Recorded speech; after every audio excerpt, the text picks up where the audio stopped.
ఎప్పుడైతే చెప్పుకున్నా ఒక గ్రంథ ప్రామాణ్యం మనం తీసుకుని చెప్పడం ఒక అలవాటు. ఒక గ్రంథాన్ని, ఆర్షప్రోక్తమైన ఒక పుస్తకాన్ని మనం స్వీకరిస్తూ ఆ ప్రమాణంతో ప్రవచనం చేసుకుంటాం. మరి గురుతత్వం గురించి చెప్పుకోవాలంటే ఏ గ్రంథం ప్రమాణంగా తీసుకోవాలి అనేది ఒక ప్రశ్న. పైగా గురుతత్వం ఒక పుస్తకంలో ఇమడలేదు. ఆ మాటకొస్తే మన సంస్కృతి సంప్రదాయాలను అనుసరించి గురుతత్వం మనం చెప్పుకోవాలని కదా ప్రయత్నం. మన సంస్కృతి, మన సంప్రదాయం, మన ధర్మం అంటే దీనికి ప్రమాణం వేదమే. వేదంలో గురుతత్వం చాలా చెప్పబడుతున్నది. అసలు గురు అనే శబ్దమే వేదంలో నుంచి వచ్చినది. ఆ తర్వాత వేదాన్ని అనుసరించి వచ్చినటువంటి గ్రంథాలైన పురాణాలు, ఇతిహాసాలు, స్మృతులు అన్నీ గురువు యొక్క ప్రాధాన్యాన్ని చెప్తున్నాయి. ఆ మాటకొస్తే భారతదేశంలో లౌకిక విద్యలు, కళలు అన్నిట్లో గురువు యొక్క ప్రాధాన్యం కనబడుతుంది. ఆలోచిస్తే ప్రతి వారికి తెలుస్తుంది బ్రతుకుకి ప్రాధాన్యం గురువే అని స్పష్టమవుతూ ఉంటుంది ఇక్కడ. అలాంటి గురుతత్వం గురించి మనం ప్రమాణంగా చెప్పుకోవాలి అంటే వ్యాసుడు ఏది వదిలిపెట్టలేదండి, ఏది కావాలో అన్నీ ఇచ్చారు. స్కాంద పురాణంలో సనత్కుమార సంహిత అనేటువంటి గ్రంథంలో గురుగీత అనే పేరుతో ఒక అత్యద్భుతమైన గ్రంథాన్ని అందించారు. ఈ గురుగీత మనం చక్కగా అధ్యయనం చేస్తే గురువు అంటే ఏమిటో అర్థమవుతుంది, గురుతత్వం తెలుస్తుంది. సనాతన ధర్మం అనేక రకాల దాడులకు గురయ్యింది. కొన్ని వేల సంవత్సరాల పైగా, 1000 సంవత్సరాల పైనుంచి కూడా దాడులకు గురవుతూ దెబ్బతింటూ ఉన్నప్పటికీ కూడా ఎప్పటికీ ప్రపంచానికి పాఠం చెప్పగలిగిన సత్తా సనాతన ధర్మానికి ఉంది అంటే దీనికి కారణం ఏమిటి? ఇది ఆలోచించవలసిన అంశం. పైగా దీన్ని రక్షించడానికి పెద్ద పెద్ద మిషనరీస్లో, అదేవిధంగా పెద్ద పెద్ద రాజ్యాలు, సైన్యాలు, అయినా ఈ ధర్మం ఎలా రక్షింపబడుతోంది, ఖండాంతరాలకు కూడా ఎలా ప్రభావం చూపిస్తోంది అనే పెద్ద ప్రశ్నకి గొప్ప సమాధానం ఏంటంటే కేవలం గురు పరంపర వల్ల మాత్రమే ఇది సాధ్యమైనది. అదే ది రియల్ హీరోస్ ఆఫ్ సనాతన ధర్మ ఎవరయ్యా అంటే గురువులు మాత్రమే. గురువులు ఈ ధర్మాన్ని కాపాడుతున్నారు. ఇక్కడ గురు పరంపర మీద కాపాడబడుతున్నది. ప్రపంచానికి మన ధర్మం మీదని చాటి చెప్పిన స్వామి వివేకానందను మనం గుర్తు తెచ్చుకుంటే ఆయన తన గురువైన రామకృష్ణ పరమహంసను గుర్తు తెచ్చుకుంటారు. ఇక్కడ కనుక ప్రభావితం చేసిన మహాత్ముల వెనకాల గురువుల బలం ఉంటుంది. ఇక్కడ ఇలాంటి సమయంలోనే అద్భుతమైన గురు సంప్రదాయం కలి ప్రభావం చేత కొన్ని అపోహలకు గురవుతుంది. కొన్ని చోట్ల సంప్రదాయం లోపించి గురుతత్వం అక్కడక్కడ అపభ్రంశమవుతున్న సందర్భాలు కూడా కనబడుతున్నాయి. ఇలాంటి సమయంలో గురుతత్వం అంటే ఏంటో తెలుసుకోవాలి. తత్వము అనే మాటకే మనం అనేక మార్లు చెప్పుకున్నా, మరొక్కసారి స్మరిద్దాం. తత్వం అంటే యథార్థము అని అర్థం. అంటే ఉన్నది ఉన్నట్టు చెప్పుకుంటే తత్వం. కానీ గురుతత్వం మనం చెప్పుకుంటున్నామంటే గురువు గురించి అసలు యథార్థంగా మన ఋషుల యొక్క కాన్సెప్ట్ ఏమిటి అది మనం చెప్పుకునే ప్రయత్నం చేస్తున్నాం. దీన్ని బట్టి శాస్త్రీయంగా గురూపసదనం మనం చేయాలి. శాస్త్రీయంగా ఒక మాట చెప్పాం, శాస్త్రబద్ధంగా గురువుని నిర్ణయించాలన్నా, సాధనా మార్గాన్ని నిర్ణయించాలన్నా మన ఇచ్ఛలు పనికిరావు. ఒక గురువు నచ్చాడు, ఆయన వెంట పడతాం. గురువు నచ్చలేదు, వదిలేసి మరో దగ్గరికి వెళ్తాం. ఇవా ప్రమాణం ఏమిటి? మన ఇచ్ఛలు ప్రమాణములు కావు. శాస్త్రం ఒక ప్రమాణం చెప్తోంది ఎలా గురువుని ఆశ్రయించాలి, గురువు అంటే ఏమిటి, పరంపర అంటే ఏమిటి, సంప్రదాయం అంటే ఏమిటో స్పష్టంగా చెప్తున్నది. మరొక్క రహస్యం చెప్తారు పెద్దలు, అనుభవజ్ఞులైన యోగులు. ఎప్పుడైనా మనకి ఒక అయోమయ స్థితి వచ్చినప్పుడు, సందిగ్ధత ఏర్పడినప్పుడు ఒక్కసారి ధ్యానానికి కూర్చుని గురువుని తలంచుకుంటే చాలు. శ్రీ గురుభ్యో నమః, ఇదే పెద్ద మంత్రం అండి, మరొకటి కాదు. దీనికి యోగంలో మరొక మంత్రం చెప్తారు, శివాది శ్రీ గురుభ్యో నమః అని. అంటే శివుడు మొదలుకొని ఉన్న గురువులందరికీ నమస్కారం అని అర్థం. ఇక్కడ అంతా కలిపి ఒకటే, గురుభ్యో నమః అని బహువచనం చెప్పినా అందరూ గురు శబ్దం చేతే చెప్పబడుతున్నారు కదా. కానీ గురువులు ఇంతమంది లేరు, గురు అనేది ఒకటే పదం. ఆ గురుస్వరూపం బహు విధాలుగా అందుతూ ఉన్నప్పటికీ ఒక్క విష్ణువుకు 1000 ముఖాలు ఉన్నట్లు ఒకే గురుతత్వం 1000 రూపాలుగా కనబడవచ్చు. ఇంతమందిని కలిపి మనం గురువు అనే శబ్దంతో చెప్తున్నాం. ఇక్కడ ఆ గురువు అనగానే ఎప్పుడు గుర్తుపెట్టుకోవాల్సినది, గురువు అంటే ఆ గురువు వెనకాల ఒక సంప్రదాయం ఉండాలి, ఒక పరంపర ఉండాలి. ఇది ప్రధానమైన అంశం. గురువుని ఎంచుకునేటప్పుడు, గురువు మనం దొరికేటప్పుడు ఆ గురువు వెనక పరంపర ఉందా, సంప్రదాయం ఉందా అని తెలుసుకోవాలి. ఇక్కడ ఈ రెండూ ఉన్నప్పుడే అతడు మనం గురువుగా స్వీకరించడానికి తగినవాడవుతాడు. అయితే పరంపర సంప్రదాయం అనేటప్పటికల్లా వందే గురు పరంపరామని మనం ముందే చెప్పుకున్నాం. గురు పరంపరకి నమస్కారము అన్నాం. ఇప్పుడు జగద్గురువులకు నమస్కారం చేసుకున్నాం. వ్యక్తిగతంగా ఎవరు గురువు వారికి ఉన్నప్పటికీ కూడా ఆ గురువులు జగద్గురువుల యొక్క హృదయాన్ని అందించినప్పుడే మనకు గురువులు అవుతారు. అందుకు మనం గురువు గారికి నమస్కారం చేసుకుంటుంటే ఆ గురువు గారు తమ గురువులకు నమస్కారం చేసుకుంటూ ఉంటారు. అంతేగాని వ్యక్తిగా అతను ఎప్పుడు స్వీకరించాడు ఏ గురువు కూడా. అందుకే నాకు నమస్కారం చేస్తున్నారు కాబట్టి నేనేదో అవతార పురుషుణ్ణేమో, ఇంకా 2 చేతులు ఏమిటి, బహుశా లోపల మరో 2 ఉండుంటాయి అని ఎప్పుడు గురువు అనుకోడు. కానీ గురువు ఎప్పుడు కూడా సూపర్ హ్యూమన్ బీయింగ్ అనేటువంటి భావంతో ఉండడు. తనకు తాను 10 మంది నమస్కారం చేశారు కదా అవతార పురుషుడైపోయి వెంటనే తన ఫోటోలు పంచడం మొదలుపెట్టి ఇలాంటివి చేయడు గురువు అనేటువంటి వాడు. మీరు గురువుకి నమస్కారం చేస్తే గురువు తన గురువులకు నమస్కారం చేసుకుంటాడు. తద్వారా ఏం జరుగుతుందంటే గురువు వెనకాల ఉన్న గురువులతో సహా శిష్యులకు గురువుల అనుగ్రహం లభిస్తుందండి. ఇది పరంపర అంటే. అందుకే పరంపర బలం అంత గొప్పది ఇక్కడ. అందుకే మనం ఇప్పుడు ఇంతవరకు మాట్లాడుకున్న దానిలో వందే గురు పరంపర అని ప్రారంభించాం. అంటే మన గురువు ఎవరు అనగానే పరమేశ్వరుడే గురువు. ఇది ప్రారంభంగా తెలుసుకోవాల్సింది. భారతీయ సనాతన ధర్మంలో సాక్షాత్ పరమాత్మయే గురువు, మరెవరూ కాదు ఇక్కడ. కానీ గురువు అంటే భగవంతుడే గురువు. గురువే భగవంతుడు అనే మాట తర్వాత ఆలోచిద్దాం. భగవంతుడే గురువు అనే దగ్గర నుంచి ప్రారంభించుకుంటున్నాం ఇక్కడ. భగవంతుడైనటువంటి వాడు ఇంత సృష్టి చేసినది ఎందుకయ్యా అంటే లోకక్షేమం కోసమే చేశాడు. ఆయా జీవులు వారి వారి కర్మలు అనుభవించడానికి తగ్గ ఉపాధులకు తగ్గ భూమిక ఏర్పడింది. అదే సృష్టి అంటే మరొకటి కాదు. మన కర్మలు అనుభవించడానికి మనకు శరీరం, ఉపాధి అంటే అది అర్థం, కంటైనర్. ఉపాధి లభించింది.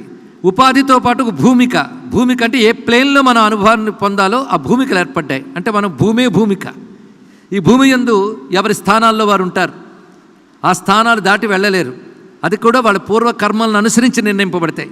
కనుక శరీరము కర్మానుభవం కోసం ఏర్పడింది. కర్మను అనుభవించడానికి శరీరంతో పాటు దానికి తగ్గ భూములు ఏర్పడ్డాయి. ఇక్కడ మనం మన కర్మానుభవాలు అనుభవిస్తుంటాం. అందుకు సృష్టి ఏర్పడింది.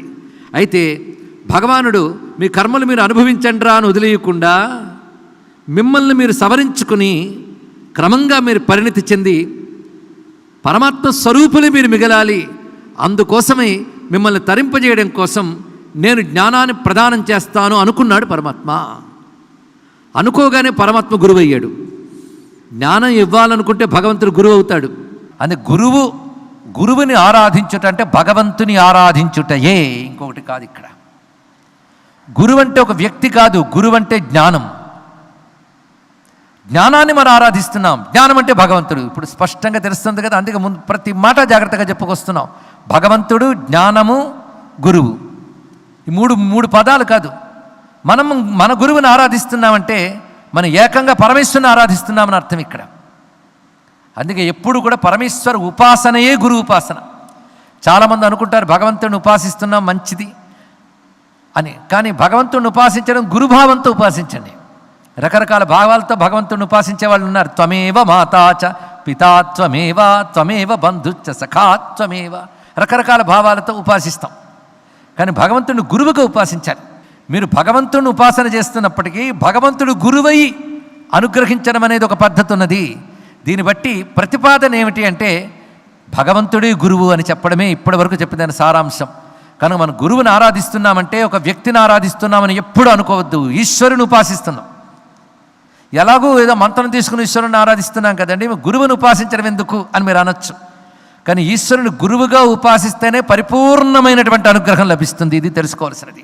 ఈశ్వరుని గురువుగా ఆరాధించడం నేర్చుకోగలగాలి ఇక్కడ. అందుకే శివాయ గురవే నమః అంటున్న ఇక్కడ. ఆయన గురువుగా ఉపాసించాలి ఇక్కడ. వెంటనే గురువు అన్నిటికంటే గొప్ప ఉపకారం అండి.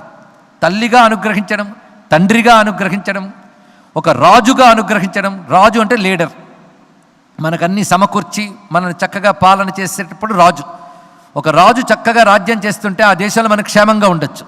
కానీ భగవంతుడిని ఒక రాజుగా ఆరాధించామనుకోండి మన బ్రతుకులు క్షేమంగా ఉంటాయి. తల్లిగా తండ్రిగా ఆరాధించామనుకోండి తల్లి తండ్రి ఏం చేయాలో అంతా చేస్తాడు ఆయన. కానీ ఒక తల్లి, ఒక తండ్రి, ఒక రాజు, 3 భావాలు కలిసి గురుభావాలను ఉంటాయి. ఎందుకు గురుభావం ఇంకా గొప్పది ఇక్కడ. గురువైన వాడు ఏం చేస్తాడంటే బుద్ధిని మారుస్తాడు. మిగిలిన వాళ్ళు నీకు అన్నీ ఇస్తారు. డబ్బు ఇచ్చేవాళ్ళు కొంతమంది, ఉద్యోగాలు ఇచ్చేవాళ్ళు కొంతమంది ఉండొచ్చేమో, కానీ బుద్ధిని బాగు చేసేవాడు గురువు అండి. మన గురువు అనగా బుద్ధిని బాగు చేయవాడు. స్థూలంగా ఇది డెఫినేషన్ తీసుకోవాలి. బుద్ధి ఒక్కటి బాగుంటే అన్నీ బాగుంటాయి. అవునా లేదా చెప్పండి. ఇక్కడ మనకు బోల్డ్ అంత డబ్బు ఇస్తాను భగవంతుడు చెప్పి అన్నీ ఇస్తాను కానీ బుద్ధి తీసేస్తానన్నాడు అనుకోండి, ఒప్పుకుంటారా? ఏమో డబ్బు మీద మోహం ఉంటే ఒప్పుకుంటావు, కానీ వస్తే తెలుస్తుంది బాధ. చుట్టూ డబ్బు ఉన్నప్పటికీ వాడు బుద్ధి పోయి ఆ డబ్బు నాది అనే జ్ఞానం కూడా లేక, దాన్ని వినియోగించే జ్ఞానం లేక వాడు స్మృతి పోయి, బుద్ధికి ఉండవలసిన స్మృతి ఇత్యాదులన్నీ, బుద్ధిశక్తి అంతా పోయి వాడు దరిద్రుడు అనుకుని ఇంత డబ్బు మధ్య కూడా బిచ్చాపత్ర పట్టుకుంటే లాభమే ఉంది చెప్పండి ఇక్కడ. కనుక నిజంగా భగవంతుడి అనుగ్రహం అంటే బుద్ధిని బాగు చేయడమే. సనో బుద్ధ్యా శుభయా సంయునక్తు. ఆచార్యుడైన భగవంతుడు మా బుద్ధికి శుభమైన ప్రేరణ కలిగించుగాక. ఇదొక్కడు చాలుటండి ఇక్కడ. అందుకు తెలివైన వాడి ప్రార్థన ఏమిటంటే నా బుద్ధిని బాగు చేయవయ్యా, ఇంకేమీ అక్కర్లేదు ఇక్కడ. అసలు భగవద్ రక్ష అంటే బుద్ధిని బాగు చేయడమేనయ్యా అన్నాడు. నదేవో దండమాదాయ రక్షంతి పశుపాలవత్ ఏషాం రక్షితుమిచ్చంతి బుద్ధి సంయోజితే అన్నారు ఇక్కడ. ఎవరిని రక్షించదలుచుకున్నాడో వాడు బుద్ధిని బాగు చేస్తాడు అన్నారు అంతే ఇక్కడ. బుద్ధి జాగ్రత్తగా ఉంటే బతుకు జాగ్రత్తగా ఉంటుందండి ఇక్కడ. కానీ బుద్ధిని బాగు చేయడం అంటే జ్ఞానం వల్లే కదా బాగవుతుంది. జ్ఞానాన్ని బోధపరుచుకునేదాన్ని బుద్ధి అంటారు. బుద్ధి అని పేరు ఎందుకు వచ్చింది? ఇక్కడ ఎవరైనా సప్తశతి చదివే అలవాటు ఉంటే త్వం బుద్ధిర్బోధ లక్షణ, అద్భుతమైన మాటలండి. బోధ లక్షణ. బోధ అంటే ఒక విషయాన్ని చక్కగా తెలుసుకోగలిగే శక్తి పేరు బోధ. ఇంత చెప్పారుగా నాకేం తెలియలేదండి. నీకు తెలిసిందంటే నాకు తెలిసింది ఇంటికి వెళ్ళి చెప్తా అంటాడు. అంటే ఇద్దరు ఉన్నారు కానీ ఒకటి తెలియలేదు, ఇంకోటి తెలిసింది. ఇప్పుడు ఎవడికి తప్పండి? చెప్పిన వాడిది కాదు కదా. తెలుసుకోవడంలో కూడా బాగుండాలి. అక్కడేం పోయి ఇంత నీరు పోస్తుంటారు, నువ్వు కుండ మీద మూత మూసేసి సరిగ్గా నీరు పోయలేదంటే తప్పు కదా. నువ్వు తెరవాలి ఇక్కడ. అలాగే రిసీవింగ్లో ఉండాలండి. దాన్ని బోధ లక్షణం అంటారు. చెప్పిన దాన్ని అర్థం చేసుకోగలిగే శక్తి. ఇది కూడా ఆయన ఇవ్వాలి. ఏం చేస్తాం ఇక్కడ? జ్ఞానము ఆయన ఇవ్వాలి, అర్థం చేసుకునే శక్తి కూడా ఆయన ఇవ్వాలి. అన్నీ ఆయనే. కాకపోతే అన్నీ ఆయనే కాకపోతే సర్వం కల్విదం బ్రహ్మ ఎలా అవుతుందండి ఇక్కడ? అన్నీ ఆయనే. కనుక అన్నీ ఆయనే లేకపోతే అన్నీ ఆవిడే. మేము అమ్మవారి భక్తుల మీద అమ్మ అంటాం. అందుకే తంబుద్ధిర్ బోధ లక్షణ. ఒక విషయాన్ని చక్కగా బోధపరచుకోగలుగుట అంటే తెలుసుకోగలుగుట, అర్థము చేసుకోగలుగుట, స్పష్టము చేసుకోగలుగుట అనే శక్తి ఏదో దాని పేరు బుద్ధి. అలాంటి బుద్ధి లోకంలో ఎన్నో గ్రహిస్తున్నాం, ఎన్నో అర్థం చేసుకుంటున్నాం.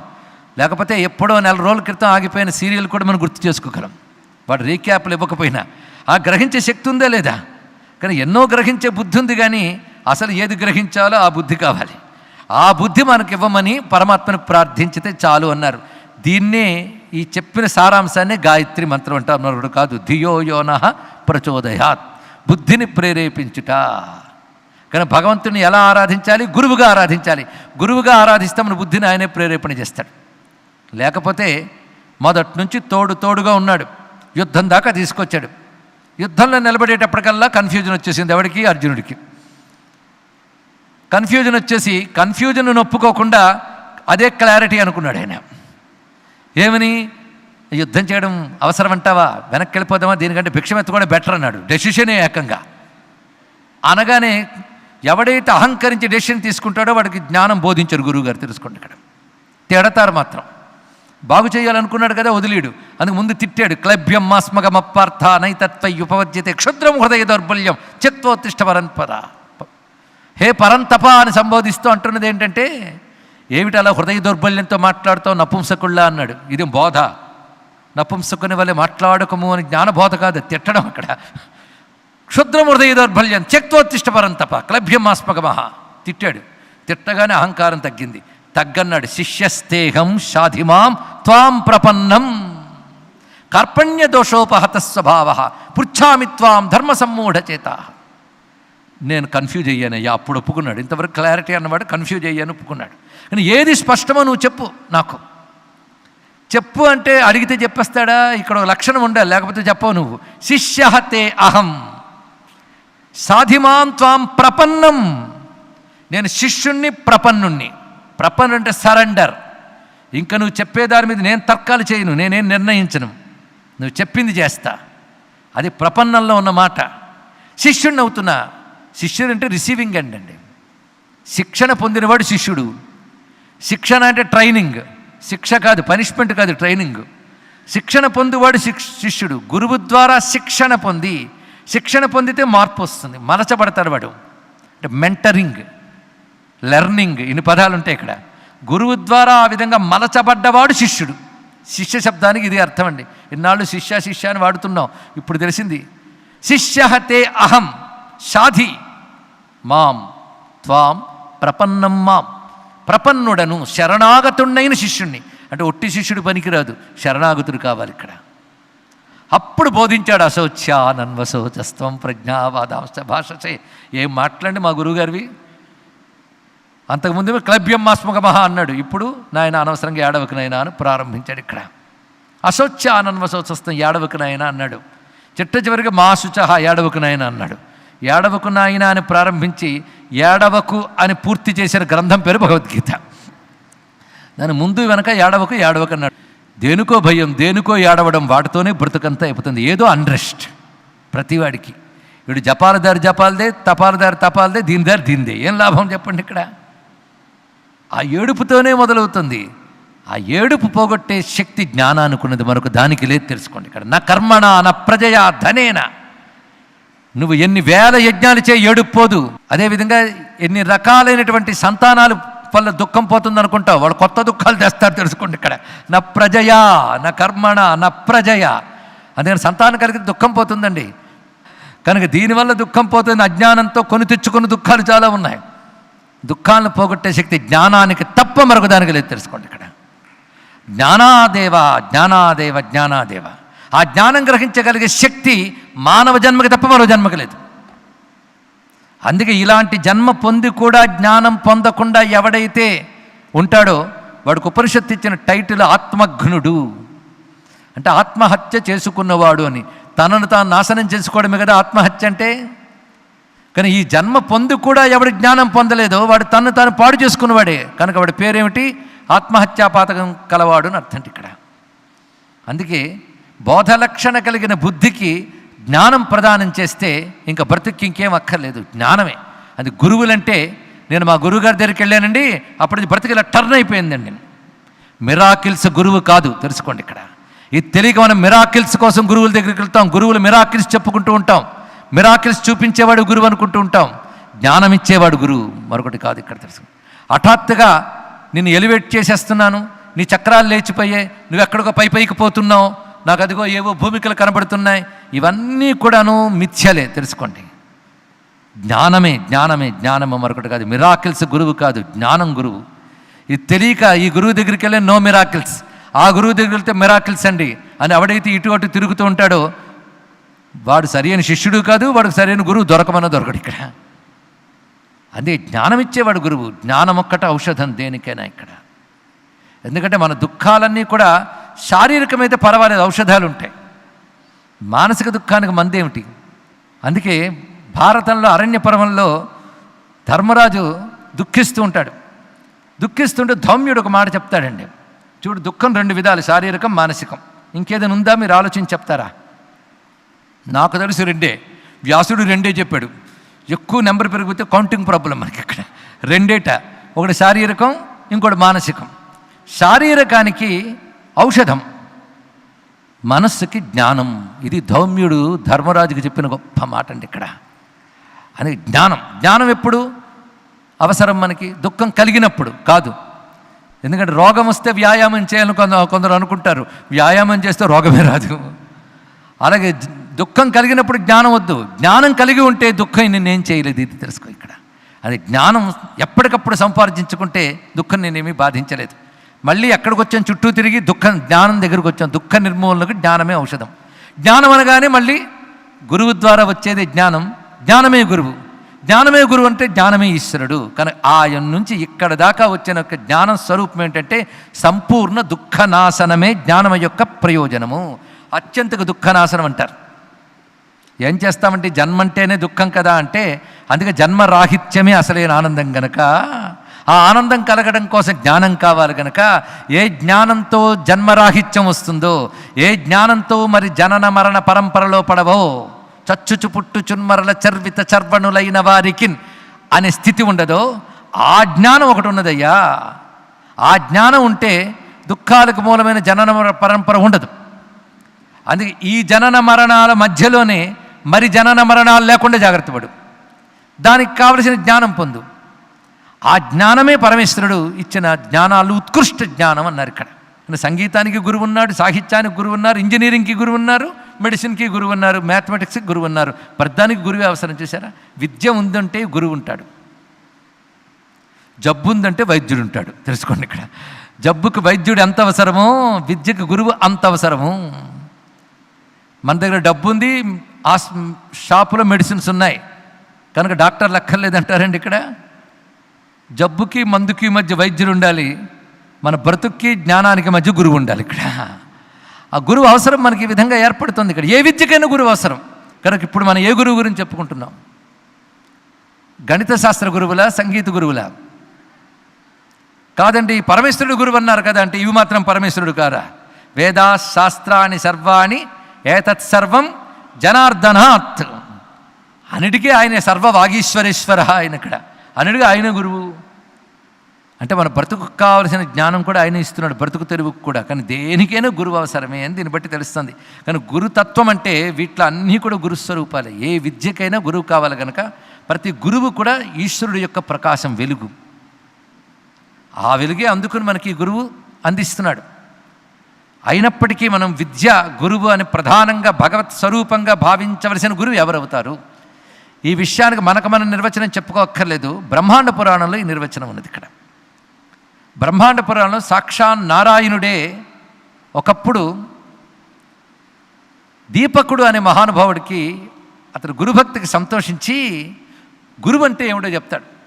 ఇంకొక మాట, గురువుకి ఎన్ని పదాలు ఉన్నాయో మన సంస్కృతిలో తెలుసా మీకు? ఇప్పటివరకు నేను గురువు అన్నాను, కానీ మీకు పరిచయం ఉన్న పదాలు 2-3 మీరు చెప్పచ్చు. కానీ గురువు అనే మాటకి సంస్కృతంలో ఆచార్య, దేశికోత్తమ, ఇంకా చాలా కనబడితే సందర్భం బట్టి తెలుసుకుందాం. ఇక్కడ గురు, ఆచార్య, దేశిక ఇలాంటి పేర్లతో మహానుభావుడైనటువంటి భగవంతుడే నారాయణుడే స్వయంగా చెప్తాడు ఎవరిని ఏ పేరుతో ఎలా భావించాలో. ఉపాధ్యాయుడు అతను గురువే అవుతాడు కదా. ఆ మాటకొస్తే కుమారుల భట్టు ఒక మాట చెప్తారు, ఒక్క అక్షరం నేర్పిన వాడినైనా గురువుగా జన్మంతా నమస్కారం చేసుకోవాలని చెప్పాడు. ఒక్క అక్షరం నేర్పిన జ్ఞానం యొక్క గొప్పతనం అది. అది అక్షరం కావచ్చు, వైద్యం కావచ్చు, సంగీతం కావచ్చు, సాహిత్యం కావచ్చు, జ్ఞానం యొక్క ముఖాలు ఇవన్నీ కూడా. ఇవన్నీ కొన్ని ఇహలోకానికి పనికొస్తాయి, క్రమంగా పరమార్థ జ్ఞానాన్ని ఇస్తాయి. అది తెలుసుకోవాలి. ఇక్కడ ముందు ఇహానికి పనికొస్తాయి, క్రమంగా పరమార్థ జ్ఞానాన్ని కూడా ఇస్తాయి. మీరు అనొచ్చు, ఫిజిక్స్ పరమార్థానికి ఎలా పనికొస్తుందండి అని. కానీ ఫిజిక్స్ మీరు డిగ్రీగా తెచ్చుకోవడానికి అంత చదివారు, అంత ఆఫీస్ వచ్చేసారు కనుక మీకు తెలియదు. కానీ ఇంకా దాని సముద్రంగా లోపలికి వెళ్ళిపోతే ఫిజిక్స్ అంతు చూస్తే మీరు అది కూడా పరమార్థ జ్ఞానంలోకి వెళ్ళిపోతుంది. ఏ శాస్త్రమైనా అల్టిమేట్ పరమార్థత్వంలోకి వెళ్తుంది. ఈ మాట నేనడం కాదు, ఈ మధ్య క్వాంటమ్ ఫిజిక్స్లో పెద్ద ప్రొఫెసర్ డాక్టర్ పీటర్ అనే ఒక పెద్ద స్టేట్మెంట్ ఇచ్చాడు. చాలా వృద్ధుడు. నాకు ఈ విద్యలో 50 ఏళ్ళ అనుభవం ఉంది, ఆచార్యుడిగా 50 ఏళ్ళ అనుభవం ఉంది నాకు. ఇప్పుడు నా సైన్స్ అంతా బాగా స్టడీ చేసి రీసెర్చ్తోనే సాధిస్తున్నది. చెప్తున్న మాట ఏమిటి అంటే, అసలు సత్యం హైందవ ధర్మంలో ఉపనిషత్తులు చెప్పినటువంటి అద్వైత సిద్ధాంతమే అని నాకు అనిపిస్తున్నది అన్నాడు. ఇక్కడ అంటే దీన్ని బట్టి ఏ జ్ఞానాన్ని తక్కువ చేయొద్దు. జ్ఞానం యొక్క అల్టిమేట్ దశ అది. అందుకే అక్షరం నేర్పిన వాడినైనా గురువు అనుకోవాలి, ఏ విద్య నేర్పినా గురువు అనాలి. కానీ భగవత్ సమానంగా గురువుగా ఉపాసించవలసింది ఎవరిని? ఇది ఎక్కడ ప్రశ్న వస్తుంది కదా. దానికి సమాధానం చెప్తున్నాడు నారాయణుడు. ఏమని చెప్తున్నాడంటే, నాయన మామూలుగా ఉండేటప్పుడు మామూలు మానవుడికి కూడా లౌకికమైన విద్యలు అక్షరాలు నేర్పేవాడిని గురువుగా భావించాలి. అతడు ఉత్తముడు. అతనికంటే 100 రెట్లు గొప్పవాడెవడు అంటే, వేదము ఇత్యాది విద్యల్ని బోధించేవాడు అంతకంటే గొప్పవాడు. అంతకంటే గొప్పవాడు ఎవడంటే, అందులో ధర్మం ఇది నువ్వు పాటించు అని చెప్పేవాడు అంతకంటే గొప్పవాడు. అంతకంటే గొప్పవాడు ఎవరంటే, నన్ను అంటే పరమాత్మని నా గురించి మాత్రమే చెప్పేవాడు అంతకంటే గొప్పవాడు. అంతకంటే గొప్పవాడు ఇంకెవరు లేరు, అతడికి నాకు భేదం లేదు అన్నాడు విష్ణువు. ఇది ఇక్కడ కనుక ఎవరైతే ఆ పరమాత్మ యొక్క తత్వాన్ని మనకు బోధిస్తాడో, అది పొందేలా మనల్ని తీర్చిదిద్దుతాడో, అతడికి భగవంతుడికి భేదం లేదు. కనుక వీళ్ళందరినీ మనం గురువుగా భావించినప్పటికీ కూడాను భగవంతుడితో సమానంగా భావించవలసిన గురువు ఎవరు? ఎవరైతే భగవత్ తత్వాన్ని మనకు బోధిస్తున్నాడో, ఎవడైతే భగవంతుని పొందడానికి కావలసిన సాధన చెప్తున్నాడో అతను గురువు అనాలి అన్నాడు. దీన్ని బట్టి మనం పరమాత్మని గురుర్బ్రహ్మ గురుర్విష్ణుర్ గురుర్దేవో మహేశ్వర గురు సాక్షాత్ పరం బ్రహ్మ తస్మై శ్రీ గురవే నమః అని అనదగ్గ గురువు ఎవరో తెలిసిపోయింది కదా. ఈ శ్లోకంలో మనం సాధారణంగా, ఇది అందరికీ తెలుసండి, నేను చదువుతుంటే మీరు చదివేయగలరు ఇక్కడ. కానీ అందరికీ తెలుసు, కానీ తెలియంది ఒకటి ఉంది ఈ శ్లోకంలో. గురు బ్రహ్మ గురు విష్ణు అన్న మాట వినగానే సాధారణంగా అందరికీ స్ఫురించే అర్థం ఒకటి ఉన్నది. మనం ఎవరిని గురువుగా ప్రార్థిస్తున్నామో ఆ గురువే బ్రహ్మ, ఆ గురువే విష్ణువు, ఆ గురువే రుద్రుడు, ఆ గురువే పరబ్రహ్మ. ఇది కదా సాధారణంగా జరిగే అర్థం. కానీ బ్రహ్మగా విష్ణువుగా రుద్రుడుగా ఉన్న పరబ్రహ్మయే మొదటి గురువు, అసలు గురువు అని దీని యొక్క అర్థం అండి. అసలు చెప్పబోతున్నది ఇక్కడ అర్థం. ఇక్కడ కనుక నువ్వు గురువును ఉపాసిస్తున్నది ఎవరిని? ఎవరు? బ్రహ్మ విష్ణు రుద్రుడైన 3 రూపాలతో ఉన్నాడు ఆయన. సృష్టి చేసేటప్పుడు బ్రహ్మ, స్థితికారకుడుగా విష్ణువు, లయకారకుడుగా రుద్రుడు. ఈ 3 ఒకే పరమేశ్వరుడు. అదే కదా హిందూ మతంలో పరమేశ్వరుడు డెఫినేషన్. ఆ పరమేశ్వరుని గురువుగా ఉపాసిస్తున్నాం. ఇది దీని యొక్క భావం. ఓహో ఇదా అండి, ఎంతకాలం గురువే దేవుడు అనుకున్నామండి, ఇప్పుడు మీరు చెప్తున్న దేవుడే గురువు కదా అన్నారు. కాదు బాబు, గురువే దేవుడు. జ్ఞానానికి ఈశ్వరుడికి భేదం లేదు, జ్ఞానానికి జ్ఞానం చెప్పిన వాడికి భేదం లేదు. ఇక్కడ మనం గురువుని ఆరాధిస్తున్నామంటే అతడి యొక్క 5 అడుగులో 6 అడుగులో ఉన్న దేహమో నల్లవాడో తెల్లవాడో అని శరీరమో కాదు, జ్ఞానాన్ని ఉపాసిస్తున్నాం. జ్ఞానం అక్కడి నుంచి వస్తోంది గనక మీరు గురువుని ఆరాధిస్తున్నారు ఇక్కడ. కానీ మీరు అల్టిమేట్గా ఆరాధిస్తున్న దేన్ని? జ్ఞానాన్ని. జ్ఞానం అంటే ఎవరు? పరమేశ్వరుడే. నాకు ఇంతవరకు జ్ఞానం లేదండి, ఏం చేయడం అంటే, అందుకే జ్ఞానం కలిగిస్తున్నాడు ఆయన. జ్ఞానం కలిగించడమే కాకుండా సిద్ధి వరకు కాపాడాలి. ఎందుకంటే మన జ్ఞానం పొందాము, అయిపోయింది, రేపటి నుంచి జ్ఞానాన్ని మన జ్ఞానం మనది, ఏం లాభం? ఆ జ్ఞానం రక్షింపబడాలి. రక్షింపబడాలంటే సాధనలోకి రావాలి. జ్ఞానాన్ని తెలుసుకున్న దాన్ని పాటించడమే రక్షించడం, తెలుసుకున్న దాన్ని పాటించడమే రక్షించడం. గుర్తుపెట్టుకోండి ఇక్కడ. అది పాటించాలి, పాటింపజేయాలి. నువ్వు చేస్తూ ఉంటే మరికొందరు చేస్తూ ఉంటారు నీతో పాటు. ఇది జరుగుతూ ఉండాలి. ఇది రక్షణ. ఎప్పటి వరకు రక్షించబడాలి? నువ్వు ఆ జ్ఞానరూపుడైన పరమాత్మ లయమైపోవాలి. కానీ జ్ఞానం కలిగింది సృష్టి, జ్ఞానం పాటిస్తూ రక్షించుకున్న స్థితి, జ్ఞానం యొక్క సస్టైన్ చేయడం స్థితి. ఈ జ్ఞానంతో నువ్వు పరమాత్మ లయం కావాలి. సృష్టి స్థితి లయ. గురు బ్రహ్మ గురు విష్ణు గురుర్దేవో మహేశ్వర. ఈ 3 పని గురువే చేస్తాడు కనుక గురు సాక్షాత్ పరబ్రహ్మ అన్నారు ఇక్కడ. కనుక నీకు లేని జ్ఞానం పుట్టించాడు కనుక ఆయన బ్రహ్మ. పుట్టించిన జ్ఞానాన్ని కాపాడుతూ సాధన ద్వారా చూసుకున్నాడు కనుక ఆయన స్థితికారకుడైన విష్ణువు. చివరికి నిన్ను తనలో ఐక్యం చేయించాడు కనుక పరమాత్మలో ఆయన లయకర్త. ఇప్పుడు ఇంత ప్రసిద్ధి చెందిన గురు బ్రహ్మ గురు విష్ణు శ్లోకం ఎక్కడిది? కొంతమంది కొన్ని శ్లోకాలు ఎక్కడవో అంటూ ఉంటారు. అలాగే మీరు చదివే కొన్ని శ్లోకాలు ఉన్నాయి. అఖండ మండల ఆకారం వ్యాప్తం ఏన చరాచరం తత్పదం దర్శితం ఏన తస్మై శ్రీ గురవే నమః. ఈ గురు బ్రహ్మ శ్లోకం కానీ తస్మై శ్రీ గురవే శ్లోకం కానీ ఇవి గురుగీతల పుస్తకంలో ఉన్నాయండి. ఇక్కడ అక్కడి నుంచి వచ్చే మనకి అంటే మన పెద్దవాళ్ళు బాగా ఉపోసన పెట్టి మనకు అలవాటు చేసేసారు ఈ పుస్తకంలోవి. మనం తెలుసుకునే ప్రయత్నం చేయాలి. ఇప్పటి వరకు మనకు అర్థమైంది, వ్యాసుల వారి వరకు వచ్చేసాం. ఆ వ్యాసుల వారి నుంచి ఆ జ్ఞానాన్ని యథాతథంగా కాపాడుతూ వచ్చిన వారు ఒకరు కాదు, ఇద్దరు కాదు, ఎంతమంది ఉన్నారు. ఎంతమంది ఉన్నా మన ఊరికి వచ్చేనదే మనకు దాహం తీరుస్తుంది. మన బ్రతుకు దాకా వచ్చిన గురువునే మనం చూసుకోవాలి ఇక్కడ. అయితే ఆ జ్ఞానాన్ని ఇచ్చేవాడిని తీసుకోవాలి. మళ్ళీ కొత్త జ్ఞానం తెస్తున్నాను, ఈ వేదాలు పురాణాలన్నీ కాదండి, నేను ఈ మధ్య కొత్త నాలెడ్జ్ ఒకటి తీసుకొచ్చానండి, నేను గురువు గారినండి అంటే వాడు గురు శబ్దానికి పనికిరాడు. గురు శబ్దమే వేదం నుంచి వచ్చినప్పుడు వాడు వేదాన్ని కాదంటే ఇంకెందుకండి మనకి ఇక్కడ? గురువుకు పరంపర ఉండాలి, గురువుకు సంప్రదాయం ఉండాలి, గురువుకు ప్రమాణం ఉండాలి. ప్రమాణం శాస్త్రం, ఆ శాస్త్రాన్ని అనుసరించి వచ్చిన లీనేజ్ పరంపర, ఈ 2 చాలా ప్రధానం ఇక్కడ. అందుకే గురువైనటువంటి వాడికి లక్షణాలు ఉంటాయి. నీ దాకా ఎవడు తెచ్చాడో వాడికి దండం పెట్టుకోవాలి. నీ దాకా తెచ్చిన వాడికి, ఎక్కడో బ్రహ్మదేవుడికి ఇచ్చాడు నీకేం లాభం, వ్యాసుల వారికి వచ్చిందంటే నీకేం లాభం. అక్కడి నుంచి ఇక్కడికి వచ్చి, ఇక్కడి నుంచి ఎక్కడికి వచ్చి నీ దాకా తెచ్చిన వాడికి దండం పెట్టుకోవద్దండి ఇక్కడ. అందుకు నీ దాకా ఎవడు తెచ్చాడో వాడికి ముందు దండం పెట్టుకో. వీడికి దండం పెట్టగానే అంతా కనెక్ట్ అయిపోతుంది. అక్కడి దాకా వీళ్ళందరూ కనెక్ట్ అయిపోతారు. కానీ ఆ జ్ఞానం నీ దాకా తెచ్చి నీకెవడు చెప్పాడు వాడు నీకు గురువు. ఆ గురువులో ఆ పరమేశ్వరుని నుంచి బ్రహ్మదేవుడు, వశిష్ఠాది మహర్షులు, వ్యాసుడు, అలా వచ్చిన వాళ్ళందరినీ వాళ్ళు చూసుకోవాలి. నువ్వు ఇక్కడ అంతా ఆయన తెచ్చుకొచ్చి నీకు ఇచ్చాడు. కనుకనే ఇంతమంది గురువుని నీకు చెప్పే గురువులో చూసుకోవాలి. కనుక నీకు కనబడే ఒక్క గురువు ఇన్ని వేల గురువుల యొక్క సమూహ స్వరూపం అండి ఇక్కడ. అందుకే ఇతను నమస్కారం చేసుకొని నువ్వు కనెక్ట్ అయిపోయింది, పరమేశ్వరుడికే కనెక్ట్ అవుతున్నావు ఇక్కడి ద్వారా తెలుసుకో. అరే ఒక విగ్రహంలో మీద చెయ్యి పెట్టి నారాయణాయ నమః అని ఆవాహన చేయగానే అంత విష్ణువు విగ్రహంలో ఉన్నాడని భావిస్తున్నావే?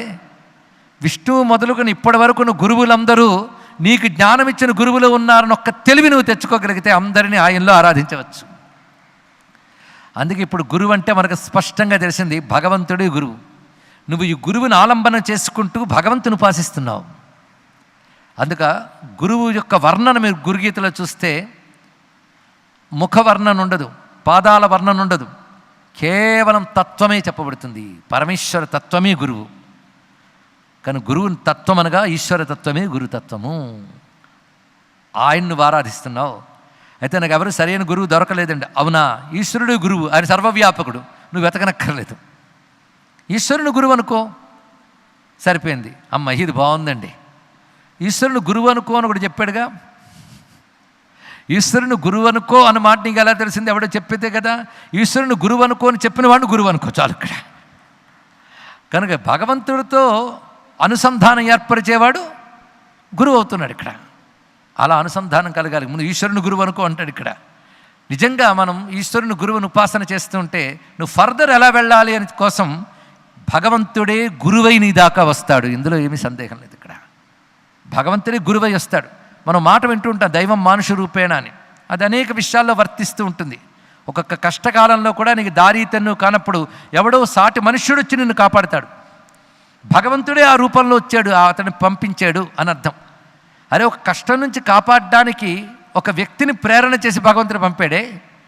అసలు సంసారం అనే కష్టం నుంచి మోక్షం పొందడం కోసం తహతహలాడుతున్నప్పుడు ఆయన ఎవరినో పంపిస్తాడు ఆయన. అందుకే నువ్వు ఆయన్నే గురువుగా నమ్ముకుంటే ఆయనే ఎవరినో గురువుగా పంపుతాడు. అది ఎలా గుర్తించడం అంటే నీ మనస్సుకు ఆ లక్షణం అప్పుడు వస్తుంది. ఇతడే నా గురువు అనేటువంటి ఒక గురి కలిగిస్తాడు. ఇక్కడ పట్టుకుంటాం.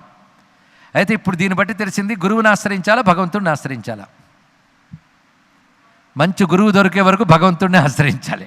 అప్పుడు ఆయన గురువుని పంపిస్తాడు. నీ గురువు కావాలా భగవంతుడు కావాలా? ఇది ఎందుకంటే కాలక్షేపం కాదు, కనెక్ట్ కావాలి. అది ఇక్కడ చెప్పడం. గురువు కావాలా భగవంతుడు కావాలా? అల్టిమేట్ గోల్ ఏమిటి? భగవంతుడే అల్టిమేట్ గోల్, ఆయనే కావాలి, అందులో సందేహం లేదు. పరమాత్మ కావాలి అంటే మనకు క్లారిటీ వచ్చేసింది. ఏం కావాలో పరమాత్మ కావాలి అనుకున్నాం. ఇక్కడ పరమాత్మ కావాలను అఠం పడితే మాత్రం పరమాత్మ ఊరుకోడు, తప్పకుండా గురువుని పంపిస్తాడు. మరి నాకు పంపలేదంటే నువ్వు హఠం పట్టలేదు, నువ్వు కావాలనుకోలేదు. కావాలనుకున్న వాడి కోసం భగవంతుడు వస్తాడు, కానీ అక్కర్లేదని వాడి కోసం ఎవడు రాడు. నువ్వు కావాలనుకుంటేనే అన్నం కంచంలోకి వస్తుంది, లేకపోతే అది కూడా రాదు. దృష్టిలో ఎవరికైనా కావాలనుకుంటేనే వస్తుందండి. ఎలాగో ఖాళీగా ఉన్నాను కదా వస్తే తీసుకుందామంటే ఇది రాదు, కావాలనుకుంటే వస్తుంది.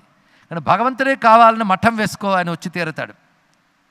ఎగ్జాంపుల్ చెప్పగలరా అంటే చెప్పగలం. ఒక ఆయన భగవంతుడు కావాలని జీవిస్తూ ఉన్నాడు. ఈ లోపల ఏదో తప్పు చేశాడో ఏమిటో కానీ 7 రోజుల్లో మరణిస్తాడని శాపం వచ్చింది ఆయనకి. శాపం నాకు వచ్చిందని తెలిసిన వెంటనే ఆ శాపం ఎలా పోతుందా అని చెప్పి పురోహితుని పిలిపించి మంత్రాలు తంత్రాలు యాగాలు ఏమీ చేయించలే. ఎలాగో 7 రోజుల్లో పోతానని తెలిసింది. ఇప్పుడు నేను తప్పించుకుంటే 7 రోజుల్లో చావడం తప్పుతుందేమో కానీ ఎప్పుడో ఒకప్పుడు చావడం తప్పదు కదా అనుకున్నాడు. తెలివైన వాడంటే వాడండి. ఇక్కడ 7 రోజుల్లో చావుని ఎస్కేప్ అయిపోతుంది, కానీ అసలు చావు నుంచి ఎస్కేప్ కాగలమా? లేదు. నాకు కావాల్సింది భగవంతుడు. జీవితం పూర్తయ్యేది 7 రోజుల్లో. 7 రోజుల సాధనతో భగవంతుడిని పొందగలనా? పెద్ద ప్రశ్న వచ్చింది. అంటే చచ్చిపోతున్నాను ఏడవట్లేదు, భగవంతుడిని పొందకుండా చచ్చిపోతున్నానేనే ఏడుస్తున్నాడు. అది గొప్ప ఏడుపండి ఇక్కడ. అందరికీ చచ్చిపోతున్నాను ఏడిపే, ఏడిచినా చేస్తాడు, ఏడవకపోయినా చేస్తాడు. ఏం చేస్తాం? చచ్చే చావు అప్పటి వరకు. అసలు భగవంతుడిని పొందకుండా చచ్చిపోతున్నానే ఏడ్చాడండి. అది గొప్ప ఏడుపు. కానీ ఏడుపుల్లో కూడా మంచి ఏడుపులు కొన్ని ఉంటాయి. ఎంత మాసుచహ అని చెప్పిన.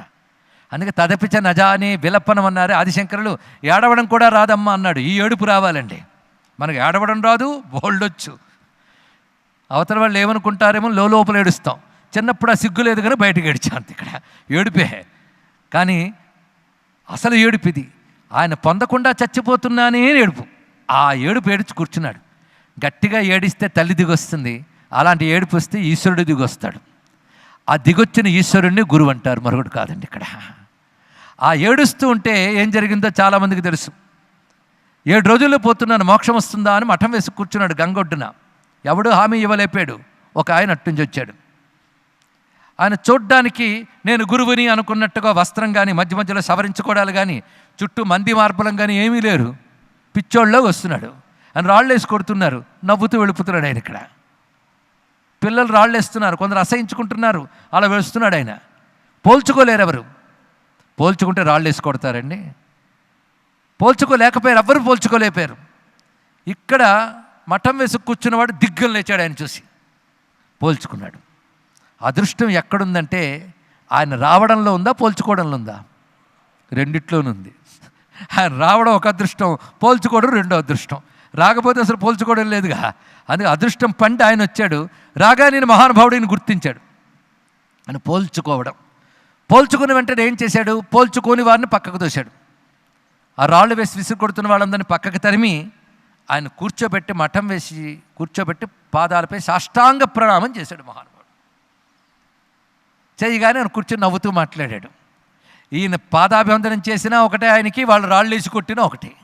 తిట్టేటి మాటలను, దీవించే మాటలను అట్టే సరే అని తలచినాతడే సుఖి, పట్టము కట్టే వేళ పట్టి చంపే వేళ అట్టునిట్టు చలించని అతడే సుఖి అని అన్నమాచారి చెప్పినట్లుగా అంత సుఖంగా ఉంటారు వాళ్ళకి. కనుక నన్ను ఈ రాజుగారి దండం పెట్టారే అని మురిసిపోలేదు, వాళ్ళు రాళ్ళు వేసి కొట్టారని బాధపడలేదు. రెండూ ఒకేలా ఉన్నాయి ఆయనకి. కూర్చుని నవ్వుతున్నాడు. ఆ కూర్చుని నవ్వడం మూడో అదృష్టం ఈయనకి. అంతేగాని అలా వెళ్ళిపోలేదు ఆయన. మూడవ అదృష్టం కలిసి వచ్చింది ఇక్కడ. అప్పుడు అడిగాడు, స్వామి 7 రోజులు చచ్చిపోతున్నాను, బతుకు చిన్నది, పొందాల్సింది చాలా గొప్పది, సరిపోతుందా నాకే సమయం అన్నాడు. ఎన్ని రోజులు అని అడిగాడు ఆయన. 7 రోజులు. 7 రోజులు ఏం చేసుకుంటాను ఆయన అన్నాడు. ఇక్కడ జ్ఞానం ఏం చెప్పాడు కానీ ముందు ఎష్యూరెన్స్ ఇచ్చేసారండి, ముందు ధైర్యం. 7 రోజుల్లో మోక్షం పొందడం చాలా సులభంలే అన్నాడు ఇక్కడ. అప్పుడు ధైర్యం వచ్చింది ఆయనకి. కనుక మొదట గురువు ఇచ్చింది ధైర్యం. మఠం వేసి కూర్చున్నాడు. అప్పుడు మొదలెట్టాడు. 7 రోజుల్లో ఒక్క క్షణం వేస్ట్ చేయనివ్వకుండా ఏది పొందాలో దాన్ని నింపేశారండి మనస్సు నిండా. ఒకవేళ ఎవరైనా పొరపాటును శ్రద్ధగా వింటే మాత్రం, ఇప్పుడు నేను చెప్పిన వాక్యం ఒక మహావాక్యం. పొరపాటును శ్రద్ధగా వింటే అదొకటి చెప్పాను నేను ఇక్కడ. ఏమిటంటే వాడు ఏది పొందాలో దాన్ని మనసు నిండా నింపేశాడు ఇక్కడ. ఏది పొందాలో దాన్ని మనసు నిండా నింపేస్తే దాన్ని పొంది తీరతాం. తెలుసుకోండి ఇక్కడ. అది నువ్వైపోవాలి. అది నువ్వైపోవాలంటే అది నీ ధ్యాస కావాలి, అది నీ స్మరణ కావాలి, అది నీ చింతన కావాలి. అలా చేశాడు ఆయన కూర్చోబెట్టి 7 రోజుల్లో. అంటే 7 రోజులు వింటే చాలా అంటే చచ్చే వరకు విన్నాడు. అది తెలుసుకోండి ఇక్కడ. 7 రోజులు వింటే కావాలని, చచ్చే వరకు వినాలని అర్థం ఇక్కడ. చచ్చే వరకు మనసు నిండా నిండిపోవాలి. అప్పుడు నువ్వు చచ్చినా మరి చావవు. అప్పుడు నువ్వు చచ్చినా మరి చావండి. అంటే చస్తే మరి పుట్టవు, పుడితే మరి పుట్టుకోలేదు కనుక చావు లేదు ఇక్కడ. మరి పుట్టుక చావు లేని స్థితి చచ్చే లోపల పొందగలగాలి. ఆ స్థితి ఇచ్చినవాడు గురువు. ఇప్పుడు వాళ్ళిద్దరి పేర్లు మీకు తెలిసిపోయి ఉంటుంది. ఆ శిష్యుడి పేరు పరీక్షణ్ మహారాజు, ఆ గురువు పేరు సుఖయోగీంద్రుడు అని చెప్పిన జ్ఞానం పేరు భాగవతం. అయిపోయింది, ఇంకేమున్నది ఇక్కడ. అందుకే మన భాగవతం అనగానే విష్ణువు కథ గుర్తొస్తాయి కానీ ఎవడు చెప్పాడు, ఎవడికి చెప్పాడు, ఎప్పుడు చెప్పాడు, ఎందుకు చెప్పాడు, ఎలా చెప్పాడు అనేది గుర్తు రావాలండి ఇక్కడ. ఒక్కసారి ఆలోచించండి, ఎంత అందంగా కనబడుతోంది ఇప్పుడు. దీన్ని బట్టి గ్రహించితే మనం ఎవరి కోసం కూర్చోవాలి, భగవంతుడి కోసమా, గురువు కోసమా? ఈ కథలోకి రండి. పరీక్షణ్ మహారాజు మనకు చెప్పాడు, ఆయన భగవంతుడి కోసం తప్పించు, ఆయన గురువుని పంపిస్తాడు. గుర్తించే భాగ్యం నీకు ఇస్తాడు ఆయన. గుర్తించి పట్టుకున్నావా, గురువు ద్వారా ముక్తి లభిస్తుంది ఇక్కడ. ఇది గురువు తనంత తాను రావడం విషయములు. మొత్తానికి శాస్త్రమంతా చెప్తున్నది, గురువు లేకపోతే ఏ ఒక్కడికి కూడాను బ్రతుకు తరించే అవకాశం లేదు. మామూలు విద్యలకే గురువు ఇంత అవసరమైతే, ఇంద్రియాలతో రుజువు చెయ్యలేని సత్యం భగవంతుడంటే. అది మెడిసిన్ అయితే ఇంద్రియాలతో ప్రూవ్ చేయొచ్చు. ఎందుకంటే ఫిజిక్స్, మెటీరియల్ సైన్సెస్ అన్నిటికీ మెటీరియల్ ప్రూఫే. కానీ మెటీరియల్కి అతీతమైన శక్తి గురించి మెటీరియల్గా ప్రూవ్ చేయలేం. అటువంటి జ్ఞానానికి ఇంకా అవసరం గురువు ఇక్కడ. అందుకే వాటికి ఇంకా ఎక్కువ గురువు అవసరం వస్తుంది ఇక్కడ. అలాంటి గురువుని ప్రసాదించమని భగవంతుని ముందు మనం ప్రార్థించాలి. అందుకే మంచి గురువు నిమ్మని మనం ఇంతవరకు ఎప్పుడైనా దేవుణ్ణి అడిగామా? అది కానీ అడిగితే ఆయన తప్పకుండా ఇస్తారండి. పరీక్షకి ఇచ్చినట్టు మంచి గురువు కావాలని తప్పించిపోతేనే వివేకానంద రామకృష్ణ పరమహంస దొరికారు. మర్చిపోవద్దు ఇక్కడ. కానీ గురువు అయిన వాడు తప్పనిసరిగా ఉండాలి. అలాంటి గురువు కావాలంటే నీకు భగవత్ కృప ఉండాలి. ఇది ప్రధానమైనది. అయితే చిత్రం ఒక మాట ఉన్నదండి, గురుకృప లేనిది ఈశ్వర కృప రాదు, ఈశ్వర కృప లేనిది గురుకృప దొరకదు. అందుకే ఈ ఉపన్యాసం అంటే మాకు ఇంట్రెస్ట్ ఉండదండి అన్నాడు ఒక ఆయన. ఇలా చెప్తే ఏం చేస్తాం? ఏంటి ప్రశ్నలో చెప్పిన మాట? గురుకృప లేనిది ఈశ్వరుడు కృప రాదు, ఈశ్వర కృప లేనిది గురుకృప రాదు. ఇది రిడిల్. ఎప్పటికీ సమస్య తీరుతుంది అంటే ఇదేలాంటి ప్రశ్న మీకు కూడా చెప్తాను, మీరు దానికి సమాధానం చెప్తే ఇది సమాధానం దొరికిపోయింది. విత్తనం లేనిది చెట్టు లేదు, చెట్టు లేనిది విత్తనం లేదు. దీన్ని సాల్వ్ చేయండి, చెప్పండి. చెట్టు లేనిది విత్తనం లేదు, విత్తనం లేనిది చెట్టు లేదు. ఎలాగో గురువు లేనిది ఈశ్వరుడు లేడు, ఈశ్వరు కృప లేనిది గురువు లేదు.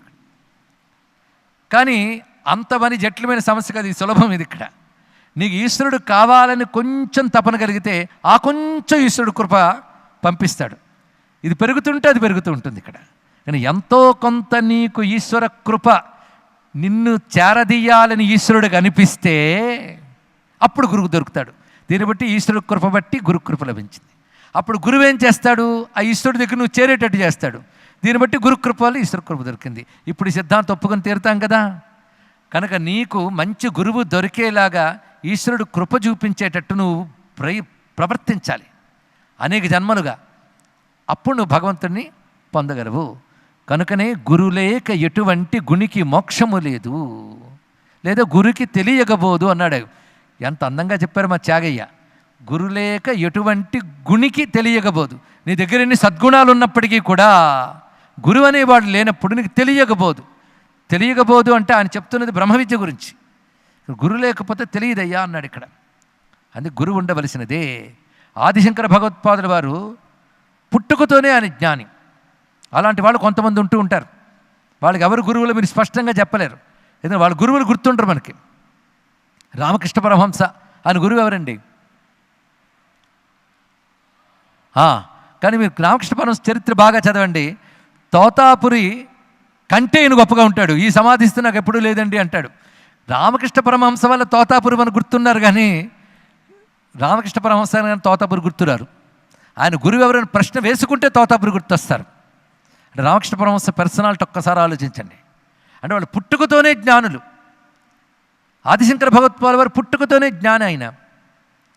ఆయన 8 ఏళ్లకు ఆతుర సన్యాసం తీసుకుని కాలడి క్షేత్రం నుంచి కదిలి వెళ్ళేటప్పుడు గుర్తుందా? శంకర చరిత్ర చెప్పుకున్నాం మనం. అప్పటికి ఆయన గురువు ఎవరండి? ఆయన గురువుని వెతుక్కుంటూ వెళ్ళాడు గోవింద భగవత్పాదుల వారి దగ్గరకు, నర్మదా నదీ తీరానికి. ఎందుకు వెళ్ళారు? అని జ్ఞానం లేదనా? అసలు నువ్వెవరు అని అడిగారు కదా గోవింద భగవత్పాదులు. నువ్వెవరు అంటే ఆయనే చెప్పేశాడు తానెవరో, బ్రహ్మజ్ఞానం చెప్పేశాడు ఒక్క శ్లోకంలో. మళ్ళీ మఠం వేసి కూర్చున్నాడు. ఎందుకంటే జ్ఞాని అయినప్పటికీ కూడా ఆయన గోవింద భగవత్పాదుల వారిని ఆశ్రయించడానికి ఉద్దేశం ఏంటంటే గురు పరంపర లేకుండా వచ్చే జ్ఞానం జ్ఞానం కాదు, అది చెప్పదలుచుకున్నాడు ఆయన. బ్రహ్మజ్ఞాని అయినప్పటికీ కూడా తానొక గురువు ఆలంబనం కావాలి ఇక్కడ. అయితే కొంచెం గట్టిగా ఆలోచిస్తే రమణ మహర్షి గురువు ఎవరు? ప్రతి వారికి గురు పరంపర కనబడుతుంది కదండి. రమణుల వారంటే కొన్ని ఎక్సెప్షనల్స్ ఉంటాయా అన్నారు ఇక్కడ. అందరికీ అది వర్తించదని ఇక్కడ. ఆయనకి గురువు ఎవరున్నారు? ఆయన డైరెక్ట్ శివాజీ గురువేన మామూలు కాదు ఆయన. ఇక్కడ ఆయన చదువుకోలేదనుకున్నారా? ఆయన పెరిగి పురాణం చదువుకున్నారు. శివుడు తప్ప మరొకటి లేదనుకున్నారు. శివుడి కోసం తప్పించిపోయారు. శివుడి కోసమే బయలుదేరి అరుణాచలేశ్వరుని వద్దకు వెళ్ళారు. శివుడి కోసం చేరుకున్నారు. అంతేగాని బ్రహ్మజ్ఞానం అయిపోవాలి, అందరికీ కూడా నేను ప్రపంచానికి ఉపదేశం చెయ్యాలని బయలుదేరలేదు రమణులు. తెలుసుకోండి, నేను పెద్ద గురువుని అవ్వాలని నేను బయలుదేరలేదు. గురువు అవ్వాలనుకునేవాడు గురువు కాలేడు. గొప్ప శిష్యుడను కావాలనుకున్నవాడు ఎప్పటికైనా గొప్ప గురువు కాగలడు. ఇక్కడ తెలుసుకోండి. ఇక్కడ జ్ఞానం కావాలనుకోవాలి, కానీ గురువు కావాలని ఎవడైనా అనుకుంటాడండి. ఇక్కడ ఆయన కేవలం నిజానికి చెప్పాలంటే జ్ఞానం కావాలని కూడా అనుకోలేదు. ఆయన బయలుదేరాడు, పరమాత్మనే సర్వస్వంగా భావించి వెళ్ళిపోయాడు. వెళ్ళిపోయిన వాడు ఆ పర్వత రూపమైన శివుడి పాదాల మీద ఉండిపోయాడు అంతే. తనను ఆశ్రయించుకున్నాడు కనుక శివుడే గురువై అనుగ్రహించాడు. ఆయన డైరెక్ట్ శివుడితోనే లింకు. అలాంటి వాళ్ళు ఒకరో ఇద్దరు.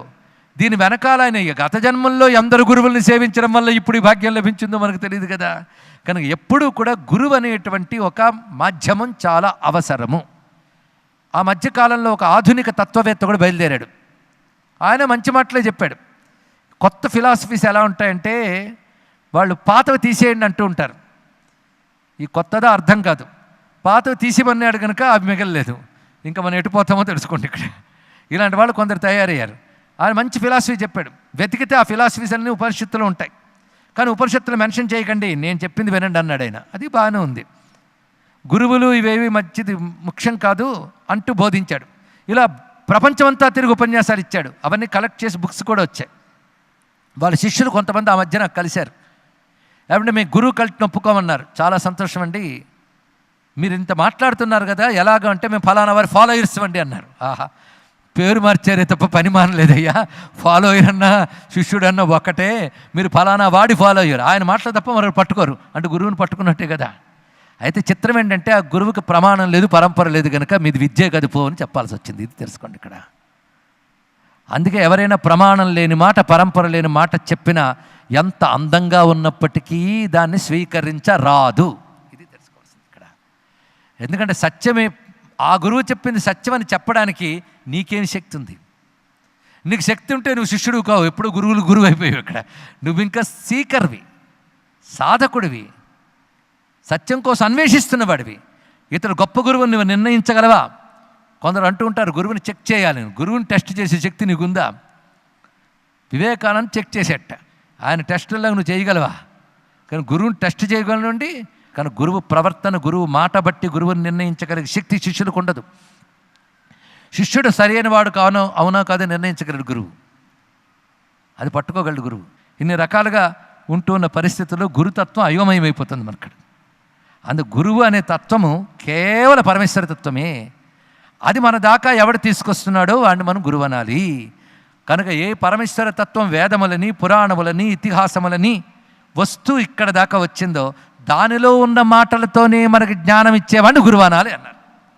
అందుకే మేము ఆదిశంకర భగవత్పాదుల వారినైనా గురువుని ఎందుకు నమస్కారం చేస్తున్నాము అంటే శృతి స్మృతి పురాణానాం ఆలయం కనుక.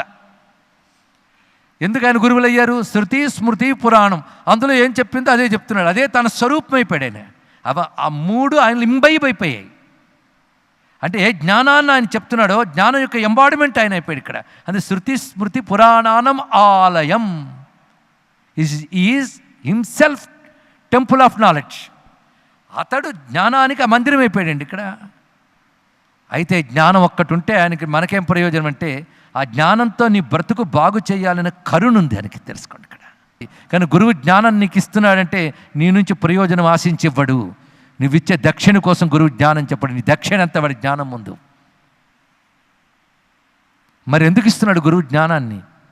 కరుణ, దయ వల్ల ఇస్తాడు. మరొక్కటి కాదు, మెర్సీ, మరొకటి కాదండి, దయతో ఇస్తాడు ఇక్కడ. వీడు బ్రతుకు బాగు చేయాలనే కారుణ్యంతో ఇస్తాడు. అపార కరుణా సింధుం అన్నారు ఇక్కడ. కారుణ్యంతో ఇస్తాడు ఆయన. అందుకే మొట్టమొదటి ఉన్నది ఆయన దగ్గర జ్ఞానం, నీ బ్రతుకు బాగు చేయాలనే కారుణ్యం రెండవది. ఈ రెండు కలిస్తేనే గురువు. జ్ఞానము కరుణ కలిస్తేనే గురువు. ఈ రెండు నిజానికి మానవ లక్షణాలు కాదు, ఈశ్వర లక్షణం. ఈశ్వరుడు అపారమైన జ్ఞానం, అపారమైన కరుణ. ఆ కరుణతోనే, ఆ జ్ఞానంతోనే మనల్ని ప్రపంచాన్ని నడుపుతున్నాడు ఆయన. అది జ్ఞానము కరుణ గురువు గనకనే శృతి స్మృతి పురాణానాం ఆలయం కరుణాలయం. ఈ రెండూ కలిస్తే ఆయన భగవంతుడిగా ఇంకెవడవుతాడండి? నమామి భగవత్పాదం. అంతే. ఇక్కడ వాళ్ళ అమ్మ వాళ్ళ పేరు పెట్టారు శంకర అని. అదేమిటో దీక్షానామం కూడా శంకర. మొత్తానికి ఆయన శంకరుడేనయ్యా. ఎందుకంటే లోకానికి శం కరోతి ఇది శంకర. లోకానికి జ్ఞానం, ఆనందం, సుఖం కలిగించేవాడు కనుక ఆయనే శంకరుడు. దీన్ని బట్టి గురువుకు ఉండవలసిన లక్షణం తెలిసిపోయింది కదా. ఏదైతే వేద పురాణ ఇతిహాసాదుల నుంచి జనించిన జ్ఞానం ఉన్నదో ఆ జ్ఞానాన్ని తాను కలిగి మనకి కలిగించేవాడు, దయతో కలిగించేవాడు గురువు. ఇది నిర్వచనం ఇక్కడ. జ్ఞానము దయ ఈశ్వర లక్షణాలే కనుకనే గురువుకి ఈశ్వరుడికి భేదం లేదు. ఎందుకంటే గురువు ఇచ్చేది ఈశ్వరీయమైన జ్ఞానమే. దానికోసమే కదా నువ్వు ఆశ్రయించావు. అని నీ గురువులో నువ్వు ఈశ్వరుని చూడాలి, ఈశ్వరుని గురువుగా ఆశ్రయించాలి. యస్య దేవే పరాభక్తి యథా దేవే తథా గురవు. ముందు పరమాత్మ యందు భక్తి, పరీక్షిత్ మహారాజులాగా ఆయన యందు ఎంత భక్తి ఉందో మళ్ళీ గురువు యందు అంత భక్తి ఉండాలి. యథా దేవే తథా గురువు. అందుకు ప్రకాశ్యతే క్వాపి పాత్రే అంటాడు నారదుడు భక్తి సూత్రాల్లో. ఎవరో ఒక కోట్ల కొలది జన్మల్లో పుణ్యమార్జించిన హృదయంలో నాపై ప్రేమ కలుగుతుందన్నాడు భగవంతుడు. భగవంతుడి ప్రేమ కలగడానికి అన్ని జన్మల పుణ్యం ఉండాలి. అలా గురువుపై భక్తి, ఒక విశ్వాసం, ఒక దృఢత్వం. గురువు చెప్పాడు నా గురువు తిట్టినా నా మంచికే అనే ఒకానొక ప్రేమ కలగాలి అంటే వెనకాల ఎంత ఉండాలి? అలాంటి భక్తి నీకుంటే నీకు ఆలోచించే శక్తి, తెలుసుకునే శక్తి లేకపోయినా గురువు ఇవ్వగలడు. తెలుసుకో, ఇక్కడ భక్తికి ఆ శక్తి ఉంది. గురువు అనే శబ్దంలోనే శక్తి ఉంది, గురువు అనే తత్వంలోనే శక్తి ఉంది. ఆ శక్తితో జ్ఞానం చెప్పే గురువును నువ్వు ఆశ్రయించితే అది భక్తి నీ దగ్గరుంటే శక్తి నీకు లేని భగవద్భక్తిని కూడా ఇవ్వగలదు, ముక్తిని కూడా ఇవ్వగలదు. గురుతత్వం సారం ఇంతవరకు మనం చెప్పుకున్నాం. ఇప్పుడు వినదంతా గురుతత్వమే. గురువు అంటే ఏమిటో ఇప్పటికైనా క్లారిటీ వచ్చి ఉంటుందండి. కనుక ఖచ్చితంగా నువ్వు ఆశ్రయించిన గురువు శృతి స్మృతి పురాణ ప్రమాణాలతో జ్ఞానం చెప్పిన వాడు అయి ఉండాలి. ఇది ఫస్ట్ కండిషన్. రెండవది, అతడి వెనకాల ఒక పరంపర ఉండాలి. అతడి జీవితంలో ఆ జ్ఞానం కనబడాలి. ఇన్ని రకాలు చెప్తున్నారు. అటువంటి గురువు మనకి లభించుగాక, లభించిన గురువును గుర్తించుదుముగాక, గుర్తించిన గురువును ఆశ్రయించదుముగాక అని నమస్కారం చేసుకుంటూ స్వస్తి.